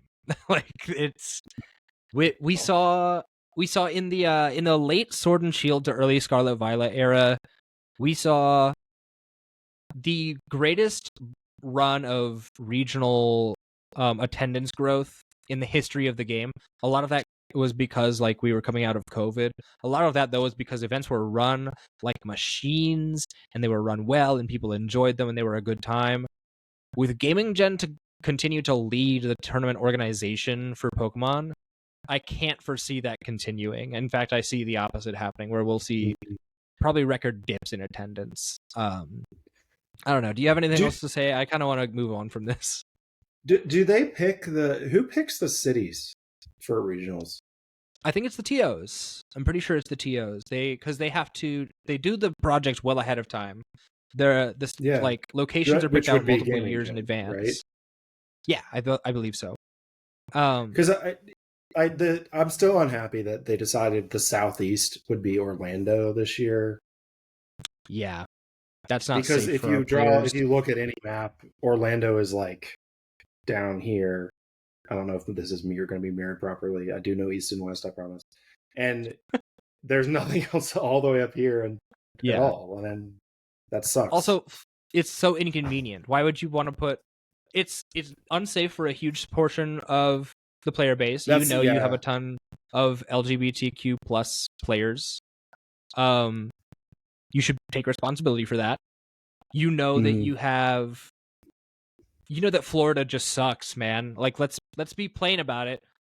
Florida is the worst state. It is. The traffic is terrible. Definitely bottom 5. Yeah, bottom 5 for sure. Like I'm sure that maybe there's a worse state. But when I think of the worst states in the United States, I immediately coming to mind is Florida. Yeah. This is nothing against like former Florida residents. Obviously, Johnny is from Florida. There's plenty of great people that come from Florida, but Florida as a state is a dumpster fire. Yeah.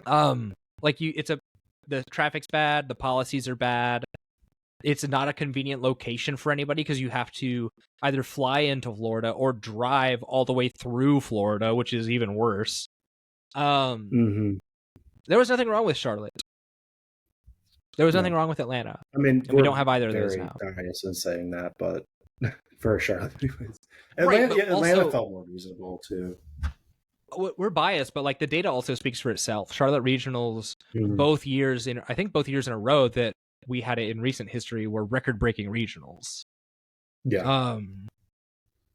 And like that's not nothing. So I don't know. It's even something close, like put something in South Carolina if you have to. I mean, I don't really want to go to South Carolina, but I would. I go to South Carolina way before I go to anywhere's big enough. You're probably right. I don't know. Again, Charlotte, like North Carolina is in the middle of the East Coast. It's like, come on. I also wish they'd change the dates. Give us put the beach regionals in the summer. Don't put Charlotte regionals in the middle of February where you're gonna be like, oh, it's so cold, I'm miserable. Where if you put that thing in the middle of summer. In 2023 was like the week it was like 12 degrees outside, I think. Dude, I was freezing. Maybe it was the second one. I don't remember. I just remember it was so ungodly cold that time. It was the second one because I was wearing a long sleeve shirt, a hoodie, and a denim jacket. It was brutal. That was also the year that I think I had my foot messed up from my workers' comp situation. Oh, it would have been, anyways. Yeah. GamingGen sucks. Get them out of there. Yeah, fire those guys while you're hiring these guys. Fun little transition. TPCI is hiring more guys, of course. They need more people working there. And this week it seems like a lot of the stuff they have been focusing on with their job postings, this is coming from their LinkedIn page, by the way, is actually translators and localization folks. I see this is all from at least a week, right? I'm seeing an accounts payable operations and process analyst, an executive assistant bilingual in English and Japanese, a manager of financial reporting and consolidations, a localization editor for Latin American Spanish on a fixed term 12-month contract, a corporate strategy manager. I'm glad they're finally hiring somebody for that. A capital accountant, a senior systems engineer, automated retail technical operations engineer, another something that suggests potential combat against bots or other things to do with their e-commerce, a senior information security architect. Excuse me, I've got the hiccups. Senior corporate communications manager. Did you see the convention organization manager? Technical operations manager, automated retail technical operations engineer. I don't see anything about organization. A convention programming manager. Oh, sorry. Okay, yeah. Oh, you're good. I don't know if that's for the big conventions or if that's for gaming. I would presume. I'll look on the listing real quick and see if it shows what the job requirements would be. Panel notes. Okay. Okay, yeah. So this is oh, yeah. They're doing a lot of bilingual stuff lately, especially. Probably further expansion into. Obviously, they're continuing to build up that LATAM program. Licensing audit specialist. This is really cool. I've been on the Converse Copium for 30 year. This is me. We did a thing about it a couple weeks ago where we were thinking of what they might do for the 30th anniversary because they're obviously doing some kind of licensing deal for it. Curious as to what that'll be. Do you have any ideas? I didn't have a chance to ask you. I did recently see. I'm not a big sneakerhead. I did recently see this really cool video of this Puma collab they did with Pokemon. and this guy, like, they walked him in like white glove and like showed him this, and of course he cut the video off where he showed the shoes. I didn't go and find the other video, but it was really slick. It was like pretty swanky. So I feel like they're doing a lot of stuff like that. Yeah. I don't know enough about like fashion and collab type stuff to speak to that necessarily. I'm looking at some old Pokemon Pumas, and they're really nice. I am not exactly a sneakerhead, but if I had the money, I think I would be. I care a lot about, like, as much as you probably can't tell on the show, and sometimes can't tell in real life, I really care about the way I look. I like to accessorize. I like to make outfits. I like to dress up. There's a pretty famous quote about like why you should dress up or whatever. Who was it? I'm trying to find out. It was the Pokemon Mewtwo Puma Las Vegas exclusive. They're currently a pair on eBay for $150,000. Oh. The box has an LED, like a screen in the bottom, and there's some sort of like hologram situation going on. Jeez. And I think they come in 2 colors. That's awesome. There was only 150 pairs. So maybe that's not the licensing thing that we're seeing on there, but still, I think that's pretty interesting.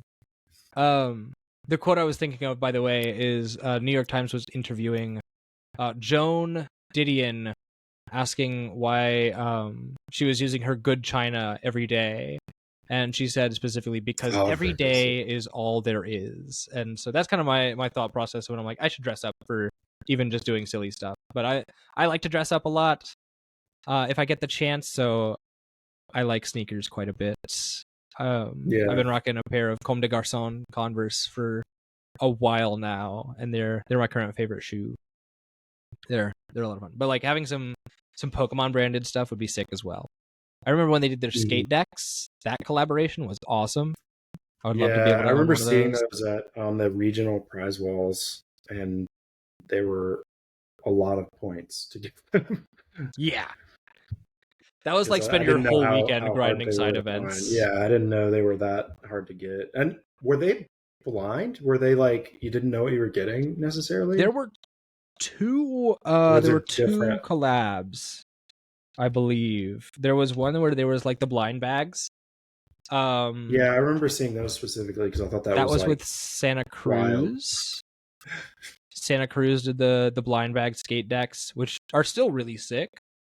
But there was also the ones.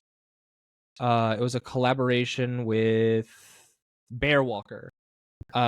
These were like the custom handcrafted wooden ones they weren't carved, but they're much higher quality custom skate decks, in my opinion.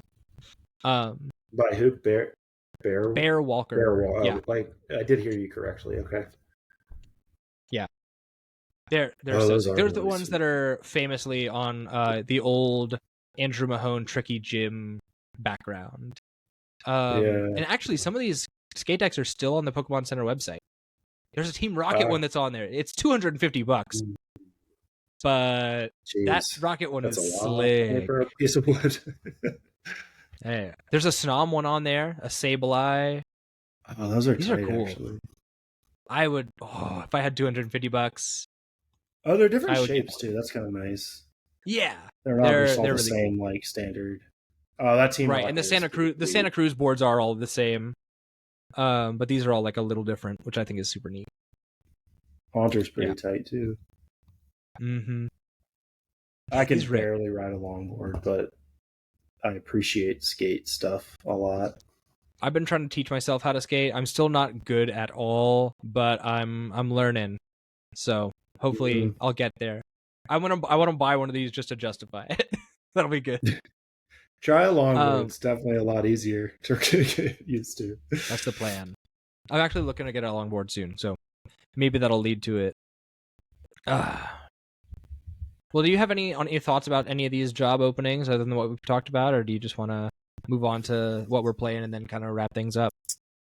I don't know. I think it's always good. I like that you follow that because I think it's actually an interesting way to gain insight that you otherwise can't get because they're not always going to talk about everything that they're doing in their business. In fact, they probably won't until they tell the public, or they do a press release or something. So I think it's actually a really nice and interesting way to follow, kind of keep tabs on them. Yeah, I like it. I noticed they're not particularly transparent about this stuff either. Even like they're not ones to talk about like, hey, this isn't working, so we're gonna try a different strategy. Or like, hey, we noticed that we fell short in this way of your expectations. Or hey, we noticed that we're doing really well in this. Or this is the program that we're working on. Like the last time we got that kind of transparency was when they made the announcement about their Latin American like initiative. That was kind of the last real time that they were like, hey, here's like the steps we're taking, at least as far as I can recall. But I think it's valuable to look at. I feel like it's not common for companies to do that unless they really screwed something up. Yeah. But if it's just about like a dollars and cents thing, it's interesting because they don't really have competition in the traditional sense, in my opinion, because they're the only Pokemon thing. They're the only Pokemon entity out there. There's not like a competing. I mean, there's other IPs, I guess they technically compete against, but I don't think I think the way that IP has matured, it doesn't really translate into traditional competition in a way that it might with like war games, for instance. That's something I'm familiar with. Like, because Games Workshop, who makes Warhammer 40K, they have a lot of heavy competition, especially with 3D printing and stuff. Somebody leaked all their STLs recently to their entire library of miniatures, which was not good for them. That's rough. And but they don't, and it's come back to bite them because they've kept steadily raised their prices to astronomical levels over the past decades, and now people are like, oh, I can just do this at my house and pay a fraction of the cost, and maybe it's not quite as nice. It doesn't come in a fancy box, but like, screw you, I'm not going to pay you $50 for 3 guys. Like, dude, I was at Buzz City the other day for their challenge, and I was just looking around, and I think my friend had come in he dropped off the Mac, and we were talking, and he was like, oh, I wonder if I should get into Warhammer. And I was like, don't do this, because it's going to be like the most money you spend on anything. He's like, what are you talking about? And they had like one of the little like the five guys up on the shelf. Was it $60? I pulled it up. 65? It was 62, like $63, easily 65 after tax. I was like, what are we talking about? Yeah, I've looked at it a few times because I missed gaming. Like, I miss that kind of. And I when I started gaming, I know this is way off topic, but when I got into that, like, they were always on the more expensive side as far as miniatures. Like, you could get like a box of Space Marines, which is like 10 guys with all the little bits and pieces to make them look different and stuff, which is like a core amount you needed, and it was like $40 maybe. Most of the other factions were 35. But that felt reasonable to me. But now you get half that for like twice as much money almost. Crazy. Like, it just doesn't. Crazy. It's nuts. Yeah. It reminds me, honestly, like, here is where my stance is on war games. If I'm going to do any kind of war games, at least this is where I was back in the day, the optimal way, IMO, is do Lego Star Wars. Because you can get a bajillion clone troopers for pretty cheap. True. No, I was going to say, if you ever want to get into it, Star Wars Legion is actually relatively well costed. And they just had a new starter set series drop. Or if you really want to go like bang for your buck, like a historical game, like Bolt Action, like World War II, you can get a whole giant freaking platoon of like, 50, 60 guys and tanks and everything for like $150. Nice. Same quality as other manufacturers. It just doesn't have all the extra marketing and like IP on top of it. It's just like America in the 40s or Russia or, Wow. There's definitely. Who would have thought you'd pay extra for branding? Right? Crazy. I want like, I think maybe somebody told me this exists already. I would love to play like a Pokemon like skirmish miniatures game. I think that'd be really fun. Oh, Like that could small be fun. sides. Like you have like a team, right? And then you go and like, Sure. I don't know what the rules would be Oh, like or yeah. anything, but That is interesting. It'd be like or even controlling a everything board all at the game same time. style. Yeah, or like a Hero Clicks type thing. Did you ever play any of the clicky games back in the day? Nope. Mage Knight, Hero Clicks. They have the little dial in the base. Okay. Sorry, before my They were time. super fun, but the rules were very streamlined and like you didn't need a bunch of extra stuff, and like it would be actually well suited to Pokemon since they have fixed kind of abilities. Hero Clicks was always superheroes like Marvel, DC, that sort of thing. So Oh, cool. Interesting. yeah. All right, let's close out the show with what we're playing. I have a lot on here, so I'll kind of like run through the fast stuff, the normal stuff on here. But obviously I've been back on Borderlands 4, and I recently picked up, I think I talked about it before, but I was playing Halo Infinite for a little bit. They started their last like season pass before they kind of retire, because they're going to be moving on to another Halo game when it comes out. My buddy Zach, not Zach Terrio from our area, but my childhood best friend Zach, started up a Minecraft server for us, so I've been jumping in and out of there as much as I can just to kind of hang out with him. But also the two main ones I wanted to talk about are, I picked up this board game because I played it at a friend's birthday party, and also just more recently in other circumstances, a board game called Hues and Clues. Have you ever heard of this game? No, I haven't. I like that name.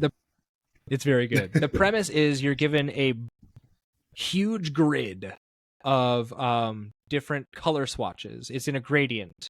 What happens is when a person takes their turn, they draw a card, and or I guess it's a round. On the card is 4 options for a color, and it'll give you the coordinates of the color. And you play 2 rounds per round. And what I mean by that is, at first, each player has 2 pieces that they can place on the board, and 1 to mark their score. The first phase, I guess, of the round is the person with the card gives a 1-word clue about what their color is. And then the second phase is a 2-word clue. And at each of those phases, based on the clue, you put your piece on a color that you think that theirs is based on their clue. And then the closer you get to the color, the more points you get. And if you're the person who made the clue, I think if you have a certain number of players who got points, you get points as well. It's terrible to play with colorblind people, unless they don't know they're colorblind yet. Oh no! It's a fun way to find out your friends are colorblind, but it's terrible if you know ahead of time. Oh man. I just imagine this is the color of like Christmas decorations, and somebody's on the total wrong side of the board with the red and green. Mine, it's like shades really of colors are difficult sometimes. But. Yeah. But that's what I've been like playing as far as that goes. But for Pokemon, I've actually been playing this Mega Lopunny Dusknoir deck that is really, really fun. I got a battle cage in every deck now for you. Don't worry. we have things to combat that. We have a whole lot of jamming towers. But the premise of the deck is you play 3/3 Mega Lopunny that has the what is that new attack called? But it's basically the first attack on bench moving up from the bench. When you move up from the bench, I think you do 230 for 1 energy. So you literally just evolve Jet 230. You only play 4 Jets and a enriching energy in the deck. You play a Wally's so that you can heal up one of your guys and then like put the enriching back down. And then the second attack for 2 colorless is Shred for like 160. Yeah. So the 160 Shred is nasty. It's really, really good. But you play that with a bunch of Dusknoirs. Just heal. It just heals and puts the energy back in your hand. Oh, it which puts it makes in your you hand? That's great. it gives you a lot more synergy with like jet and enriching and things like that. It's really, really cool. Usually full heal, like you have to discard Mm-hmm. a lot I of guess the because time. it's a mega, there's already that trade-off. So who's to say? Yeah, yeah. But it's really fun. It lets me relive some Rapid Strike days. Because you're playing all those jets, you can play your Klefkis and your Tatsugiris. Dawn is really well used in that deck. There's a bunch of Duskulls because the idea is you wanna like retreat into a Dusk Noir. So blow somebody up Pop with the it. Dusk Noir and then Yep. promote your Lopunny and do a bajillion damage that way. And it's really, really cool. I have fun playing it. It's a cool reason to use enriching energy. I don't know. It's just a fun deck. I like it a lot. It makes me reminisce about Rapid Strike Urshifu, and that's one of my favorite things to do. So, but yeah, that's what I'm playing this week. What about you? Okay, nice. For games, I don't game a whole lot, but lately I've been playing a ton of. I feel like every year in like the fall and winter, I tend to game more, just because the weather changes and all that. But I've been playing Age of Empires 2 Definitive Edition, which came out, or Age of Empires 2 came out in 1998, if that tells you anything. And Definitive came out in like 2018. They redid the game engine, and then added a ton of stuff and expanded all the civilizations. Have you ever played Age of Empires? Nope. Never. No. Do you know? Are you familiar with it? Nope. I see Zach Terrio playing it frequently. That tracks, yeah. let me look it up though. You've it never seems played like it? Oh my god. No. It's like StarCraft, but a little slower, so it has more economy to it. Without is it an RTS? Overly. Yeah. Oh, okay. I kind of fool with RTS games. Oh, dude, I've seen it. It goes on sale all the time. Of this. Yeah, it goes on sale all the time. Definitive is currently $35. Is it on sale? Steam? No, that's just base price. It goes on sale like every probably 2 months. It'll go on sale. I might look into this. This looks fun. I've seen a lot of footage of this game. I've never played it for myself. I'm sure, yeah. But it's a classic. But they redid the engine. They also ported the first Age of Empires into the engine for this one, including some of the old gameplay, like campaigns and whatnot, as the Return of Rome, I think they called it. And then they even created a whole new expansion called Chronicles, I think, where they the first one lets you play as the Spartans, the Greeks, or the Persians isn't the right word. Darius Persians. What were they called? Achaemenid Empire. And they just came out with Alexander the Great expansion, just dropped like last week, I think. But anyways, Great game, amazing, and they keep adding stuff to it. So there's like all these cool historical figures you've never heard of. Like you get to learn all about like the history of them while you play, and like the I just finished up the like Poland, Lithuania ones. There's like 3, and they all kind of went on at the same time. I don't know. I don't want to start talking about history on the Pokemon podcast. Yeah, that's okay.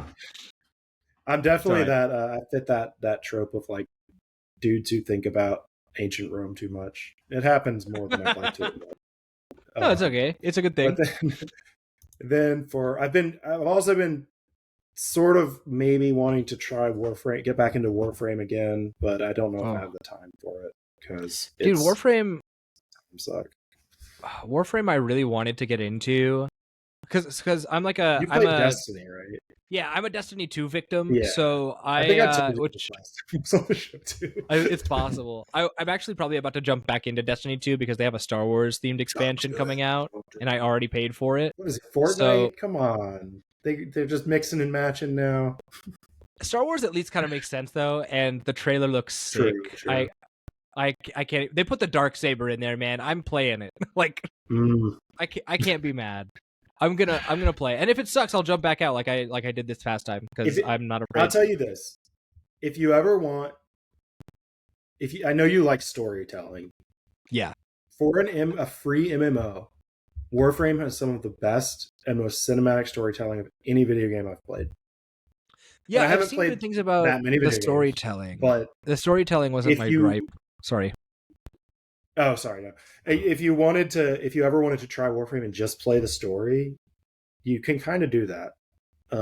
Okay. And you can get pretty far without too much grind. I don't know. It's worth. You can also just watch all the cinematics on like YouTube. I think that would probably be the route that I take, because my problem with Warframe was never like the universe or the story or anything like that. The problem that I have with Warframe is specifically any video I've watched on it it's the most schizoid game footage I've ever seen, because people are flying around, their camera is zooming all over the place. Like it's I know what you're talking about. It's crazy. Yeah. Because the movement tech is so frenetic. It's very advanced movement tech in that game, which I admire. I'm sure it's a blast to play. It's super fun. Yeah, I'm sure it's awesome to play, but like watching it makes me motion sick. So my brother can't play it actually for that reason. He was like, I get so sick playing that game, and like I can't imagine. I get motion sick playing a lot of like VR games, and I can't imagine what that would be like on VR. I'd prefer not to think about it. Yeah, what else have you been playing? I see you got a couple of decks on here as well. Yeah, for cards, I've been sort of tweaking Alakazam. It's really nice to have a more viable single prize deck again.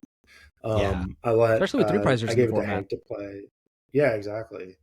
And I gave it to Hank to play today. He got second at the local, so he did pretty well. Very nice. And he said he got close to beating Amelia, and then Amelia was playing Guardy, and you know how Guardy is. Can never win. Yeah, exactly. And then the other, and I've also been tooling and tweaking my Saraledge deck, and my latest edition.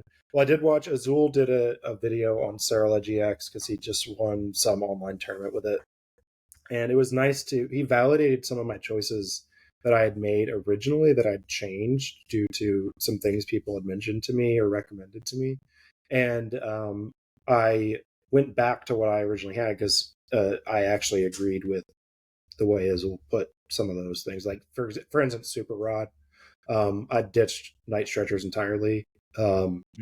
Instead, just went to Super Rod. And because more often than not, you can get an energy with your Fighting Gong or the Vessel or something, and really it's for getting the Pokemon back is really important because the counts aren't very high. It's only like it's 4-3 for the Saraledge line, and then it's 2-2 for Solrock, Luna, Tenno. And the other big thing I did, which you kind of convinced me to do, honestly, was I added the Blood Moon Ursaluna single prize from Shrouded Fable, because I run the Jet build.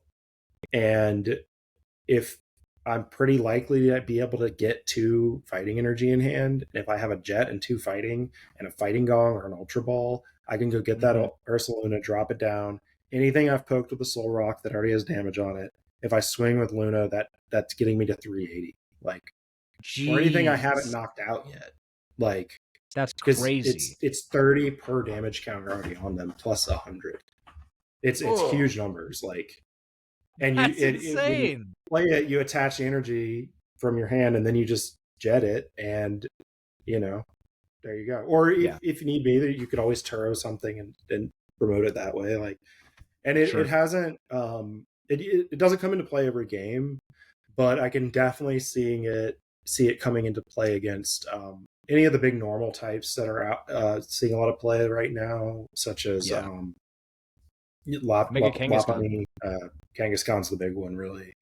For sure. And then the other deck that I've been really trying to make work is that it's Terra Greninja from Twilight Masquerade, I think. Is that what that's Yeah. Yep. Yep. And then the black and white Zoroark single prizer, which has the metronome. The Mind Jack. I can't remember what it's called. Yeah. No, isn't Mind Jack the first one? Oh, I think Mind Jack's It has 2 attacks. It has a single dark. You do 30 for each of the opponent's bench Pokemon, which is actually great for anything weak to dark, which there's a lot of it right now. And then it has its Foul second play. attack is foul play. That's it. 3 energy, and you copy an active Pokemon's attack. And the deck runs maybe genome hacking. It's heavily on ignition energy. And it's nice because it runs the Reverum for draw, which maybe that's the problem. Oh, that's cool. I do like that a lot. Yeah, it's actually great because that's a pretty strong draw engine, but it doesn't see a lot of play because there's a lot of, I guess, better options. But I came up on when Barrel was like the big thing, the big draw engine, and it feels comfortable to me. So it does suck when I have to discard an ignition energy to get cards, though. That sometimes happens. But that's a fun deck. I just don't know if it's going to get to the level where I feel good enough playing it to a local or something. But it's definitely a fun deck. Check it out. I'll have to look into that. Because I saw conversations about it, but I never got a chance to play it for myself. So yeah, I'll send you my list. But let's see. I think there was one other one. That might have been it, though. Mm-hmm. There's one on here. Sarah, I think that's all I've been playing. Yeah, I don't see anything else that I've played recently, anyways. Yeah, I don't think I played a whole lot of anything else.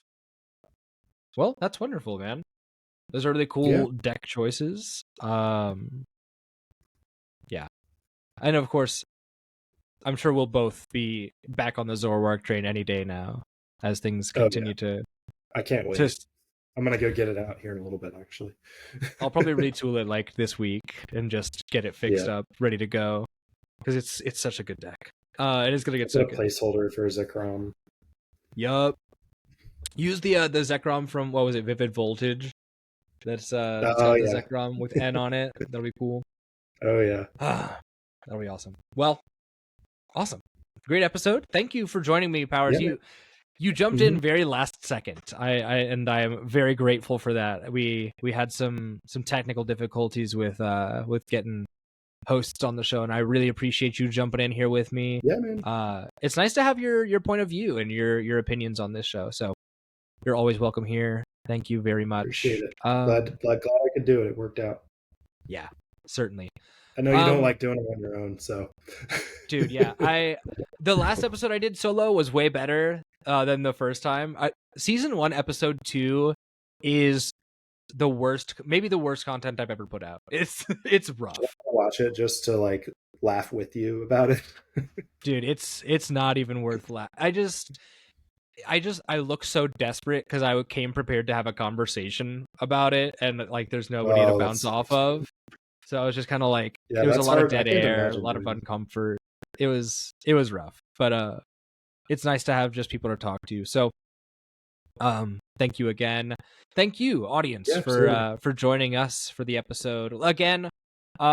This is really corny, but I think if you guys agree, consider making some noise with that like 86GG thing. I think that's really something that will get conversations at least started. And then of course, if you don't feel like pestering people to lose their jobs, you can also just support the channel, whether you're liking, subscribing, leaving a review on Spotify, just telling your friends about the show, or even going so far as to support on Patreon. Remember, $1 a month gets you early access and N21 Plus. $5 is the early look at our guest list and the audience participation, and $10 is the producer credit. Currently, we only have the one producer in the form of Yup, It's Me. Thank you, Yup, It's Me, for your patronage and your support of the show. Couldn't do it without you. To everyone else at home, even if you're not supporting in those ways, thank you for just watching the show. That's all we've got for you this week, and we'll see you next time. But until then, farewell.